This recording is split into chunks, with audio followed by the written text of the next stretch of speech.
السلام عليكم ورحمة الله وبركاته. ازيكم عاملين ايه؟ يا رب تكونوا في خير. فيديو النهاردة طبعا كلنا كنا بنتمنى الصورة ديت احسن صورة.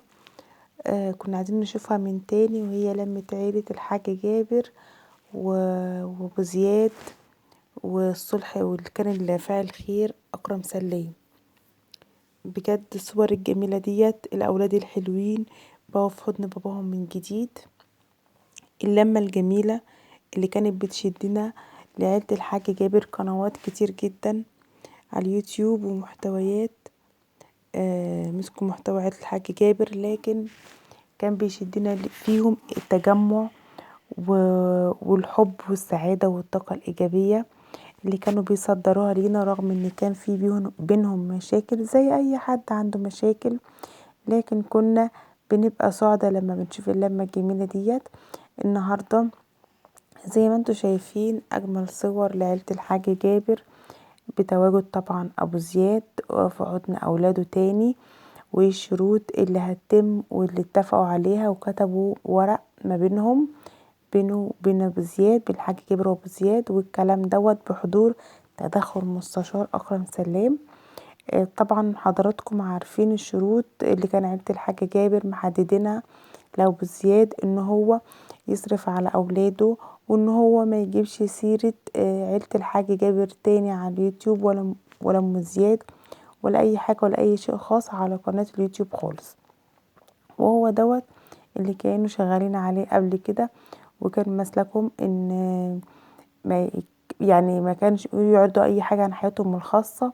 حتى لو ام زياد لما توفت ما اتكلموش عن اي شيء، عن الجنازة، عن الوفاة، رغم ان القنوات بدأت تهاجمهم بشدة، لكن هم كانوا حريصين على ان هم ما يطلعوش اي شيء عن حياتهم الخاصة ديت. وده كان شرط اساسي للاتفاقية اللي كان يتابعها الحاج جابر، وقال لابو زياد يوافق عليها، واللي هو يخالف الاتفاقية ديت يبقى في مبلغ من المال او شرط جزائي اللي هيخل من اي بند من البنود، لا اما اتفقوا عليه لما يدفعوا الفلوس.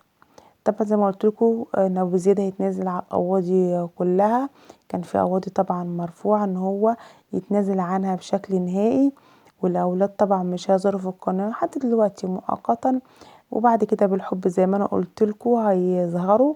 لكن دلوقتي عشان خاطر طبعا ترم جديد ومذاكرة واهتمام، ولازم الاولاد يتبهوا المذاكرة ومش هيطلعوا، وابو زياد هيصرف عليهم. واي مشكلة ابو زياد رفض ان هو قضية ضم الاولاد، رفض الكلام دوت، وقال ان اي حاجة هم عايزينها انا هكون معاهم. عايزين حاجة في المدرسة، اي ورق، اي حاجة ادارية، اي حاجة للبنت الصغيرة، شهادة تخرج، شهادة للولد، اي حاجة انا هكون معاهم، واكون معاهم طبعا خطوة بخطوة. يعني مفيش داعي للحاجة اللي كانت رافعاه ان هي تبقى وصية على الاولاد او قضية ضم الاولاد دي. طبعا هم اتنازلوا عليها برضو. الحاجة جابت تنزل على النقطة ديت، مقابل ان ابو زياد هيصرف على اولاده، وهيوفوا متطلباته اولاد، ان هو يقدم لهم ورق او يجيب لهم ورق واي حاجة من ديت تخص الاوراق. والاولاد هيعيشوا مع جدهم وجدتهم، بينهم باباهم وبين جدهم، عايزين حبيبهم مع باباهم يقضوا اليوم معاه، ماشي. هيكون وقت طبعا مسموح بكده. الكلام ده كله بين التراضي بين الاتنين، زي ما انتوا شايفين الفرحة اللي بينهم والسعادة بتعوم عيلة الحاج جابر وابو زياد بتواجد الاولاد ما بينهم. ناس كتير كانت شايفة ان ابو زياد مظلوم، وان ازاي يصرف على الاولاد وهو لسه قناته صغيرة وممشيتش في حاجة. ان الحاج جابر قال اي فيديو على قناة ابو زياد يخص الحاج جابر يتحذف فورا. اي حاجة برضو عند الحاج جابر برضو عليها اي حاجة خاصة بالمشكلة. اللي بيقول بقى انا ابو زياد بقى مظلوم، الكلام ده كله كل شيء بالتراضي، طالما هم كويسين والاولاد رجعوا لحضن باباهم خلاص. طالما رجعوا لحضن باباهم خلاص، كل حاجة بقى هنقدر عليها بعد كده.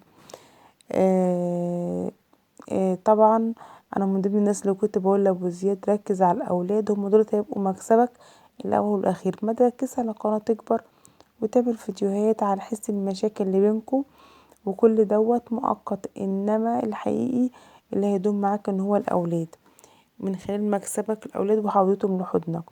بس انا كنت شايفه ان نيره وزياد يعني باين عليهم الحزن شويه، جايين غصب عنهم، يعني تحس ان هم فيه، يعني مش الفرحه بتاعت ابو زياد. ابو زياد طبعا الدم رد في وشه تاني، وبقى فرحان ازاي، وان هو اللهم صل على النبي. احس ان الاولاد كده يعني مش مبسوطين، يعني ابو زياد بالصلاه على النبي كان مبسوط خالص، وشكله كان فرحان جدا جدا زي ما انتوا شايفينه. والحاجه كده برضو حاسه برضو ان هو برضو وفين حسن؟ في ناس كتيره جدا قالوا فين حسن؟ حسن ما ظهرش ليه؟ حسن رافض الصلح ولا ايه؟ آه اهم حاجه ان هم كل الحاجات دي يا حبايبي هتيجي واحده واحده ما بينهم، طبعا مش هتيجي مره واحده.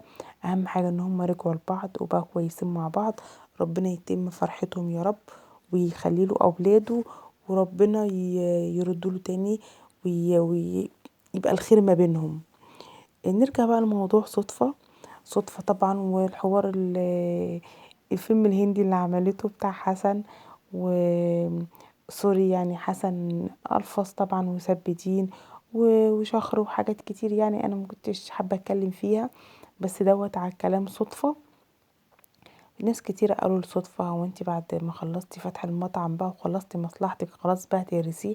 كنت حاسة ان ساعتها هيبقى في مشاكل او في شوشرة. حسن وصدفة طلعت اتبررت طبعا الكلام دوت، وقالت يعني انا الفترة دي مشغولة جدا جدا في المطعم، وهو مش مقدر حاجة زي كده، ان هو عايز على طول اللي انتي مش مقدراني، انا اخر حاجة تتوقع، انا اخر حاجة تسألي عليا.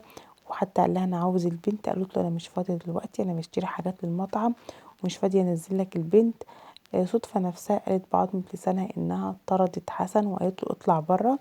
قالت انا مش هسمح له ان هو يوصل بيه الامر ان هو يهني قدام الناس، فانا فعلا طردته وقلت له اعلى ما في خيلك اركبه. وان حسن طلع وقال انا عملت اللي عليا، انا مش هروح لبنتي تاني زي ما تقولوا، اي حد يتكلم عليا انا مش هسكت له. بس انا عملت اللي عليا، وبعد ده كله انا ما قلتش هسيبها، هي اللي كانت طالبه الطلاق في المره الاولانيه والمره التانية. وحسن كان فاتح لايف مع صدفه وقال لها انا مش هسكت، انا هفضحك على اليوتيوب، انتي خدتي مصلحتك وخلاص، انتي اتغيرتي بعد موضوع المطعم، انتي خلاص اللي عليه حاجه زي كده يعني. ف ناس كتيرة جدا هاجمت صدفة، خلاص انتي بعد ما خدتي مصلحتك وخلاص المطعم اتفتح، يعني خلاص استغنيتي. وصدفة طلعت قالت انا مش هبص لورا تاني، انا هبص لمستقبلي وابص لمطعمي وابص لحياتي، انا انت مش وقالت لحسن ان هو مش هيتغير، انت هتتني طبعك زي ما هو، انت هتتنيك زي ما انت. المشاكل هتبقى زي ما بيننا تاني، خلاص كل حاجة ما بيننا يا جماعة انتهت. وطلعت وصرحت ان هما مش هيرجعوا لبعض تاني خالص، وكل حاجة انتهت. ناس كتيرة قالت لها يعني طلبت منها ما ترجعش لحسن تاني، خلاص يعني مش مستواكي، انتي بقيتي صاحبة مطعم، انتي بقيتي وراكي التزامات ووراكي شغل ووراكي حاجات تانية اهم بكتير. وهي فعلا خدت بالنصايح الناس ديت وقالت انا فعلا مش هبص لورا تاني، انا هبص لمصلحتي بعد كده، وهبص لمطعمي وهبص لحياتي. وبالفعل تمت الشد والجذب بينها وبين حسن، وحصل المشاكل اللي هي طلعت اتكلمت عليها صدفة زي ما انتوا سمعتوها. انا من رأيي صدفة ما كانش وقت خالص، انت فعلا اثبتي للناس ان انت فعلا يعني استغنيتي. وبعدين الفاظها مع الناس دي اتأثرت فعلا يعني على افتتاح المطعم، واثرت طبعا على القناه بتاعتها، لان في ناس كتيره جدا جدا شايله اشتراكاتها لما لقيت انها لسانها طويل كده بالدرجه دي، وانها بتهين الناس، وانها ما بتحترمش الناس ومش مقدره ايه الناس يعني احترام الناس، مش مقدره احترام الناس. فناس كتيرة جدا هاجمت صدفة، وناس كتيرة جدا شالت اشتراكها من عند صدفة وقللت المشاهدات بتاعتها. ياريت يا صدفة تحسمي الامور، ياريت يا صدفة ما تاخديش الدنيا قدامك خلاص بقت حلوة بقت وردي، لا، بنتك محتاجة لأبوها فعلا. خلصت الحلقة بتاعتنا، ياريت ما تنساش باللايك واشتركوا في القناة وتفعلوا الجرس عشان يجيلكم مني كل جديد، ومع السلامة.